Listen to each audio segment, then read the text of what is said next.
فلسفہ موت.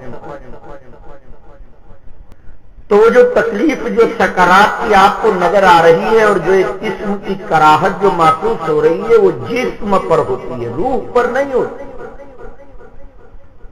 آپ تو سمجھ رہے ہیں میرا مریض جو ہے بہت زیادہ میت تکلیف کے اندر ہے، حقیقت میں وہاں فرشتے ریشم کا کپڑا لے کر آتے ہیں اور یہ کہتے ہیں یا یہ تو النفس المطمئنہ ارجعی الی ربک راضیہ. اس کو تو مزے آ رہے ہیں اور آپ رو رہے ہیں. اس لیے موت سے تنفر نہ ہونا چاہیے. موت سے عقلی اعتبار سے آدمی کو محبت ہے.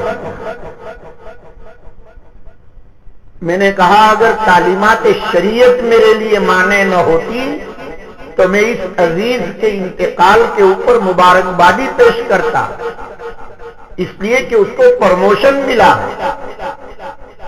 وہ نیچے کی طرف تھا، وہ اوپر کی طرف چلا گیا. ما عندکم ينفد وما عند اللہ باق. اب تک فنا تھا، اب اس کو بقا حاصل ہو گئی، اس کو پروموشن ملا. تو میں مبارکبادی پیش کرتا. کوئی آدمی مکہ مدینہ چلا جاتا ہے تو آپ اس کو مبارکبادی دیتے، تو یہاں ہم اس کو مبارکبادی دیں. لیکن اسلام کی تعلیمات نے طبی امور کی بڑی رعایت کی اور تبان چونکہ موت ناگوار ہے، اگرچہ عقلاً موت بہت پسندیدہ شے ہے